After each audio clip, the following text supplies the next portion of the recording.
അപ്പത്തിനും ചപ്പാത്തിക്കും ഒക്കെ ആയിട്ട് നമുക്ക് വെണ്ടയ്ക്ക കൊണ്ട് പെട്ടെന്ന് ഉണ്ടാക്കാവുന്നൊരു ഐറ്റം ഉണ്ടാക്കാം. 2 സ്പൂൺ വെളിച്ചെണ്ണ ഒഴിച്ചതിനകത്തേക്ക് 1/4 സ്പൂൺ കടുക് ഇട്ട് അത് പൊട്ടി വരുമ്പോൾ നമുക്ക് യഥാക്രമം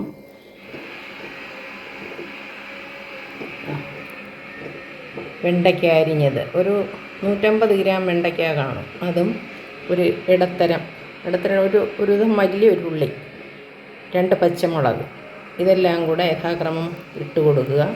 അതൊന്ന് വഴണ്ട് വരുമ്പോൾ 1 കപ്പ് തക്കാളി വെച്ചിരിക്കുന്നു, ഒരു വലിയ തക്കാളി അരിഞ്ഞതാണ്. തക്കാളിയും ഉള്ളി, പച്ചമുളക് ഇതെല്ലാം കൂടെ നല്ലപോലെ ഒന്ന് വഴണ്ട് വരുമ്പോൾ നമുക്ക് തക്കാളി ചേർത്ത് കൊടുക്കാം. വഴണ്ട് വന്നിരിക്കുകയാണ്. അപ്പം ഒരു പകുതി വേവോളം ആയി. അപ്പോൾ ഇതിലേക്ക് നമുക്ക് എടുത്ത് വെച്ചിരിക്കുന്ന തക്കാളി ചേർത്ത് കൊടുക്കാം.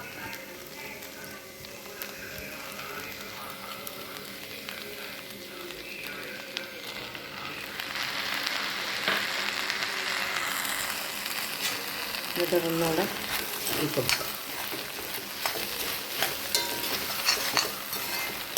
ഇതെല്ലാം അവിടെ ഒന്ന് വെന്ത് ഒതുങ്ങുമ്പം ഇതിനകത്തേക്ക് നമ്മൾ ചേർത്ത് കൊടുക്കുന്നത് ചിക്കൻ മസാലയാണ്.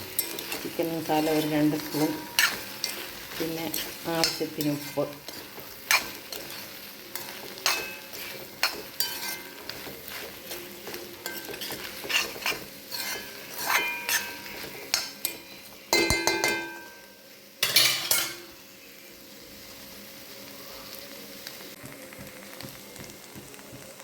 സ്പൂൺ മസാലപ്പൊടി ചേർത്ത് കൊടുക്കാം.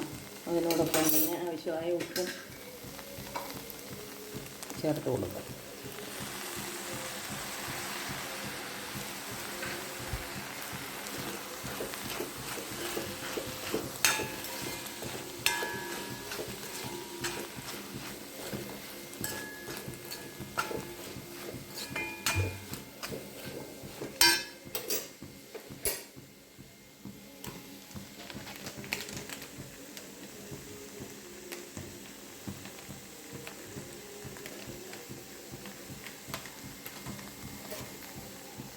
രണ്ട് സ്പൂൺ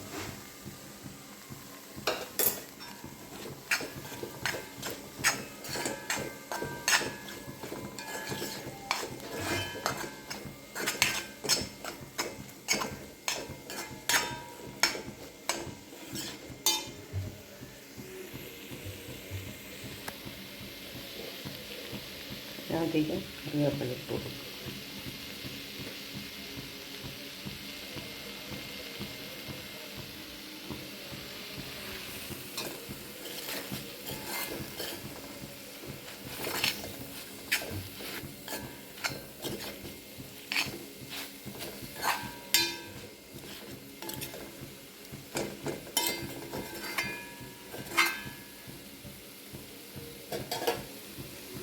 അല്പം നേരം കൂടെ കഴിയുമ്പോൾ കറി റെഡി.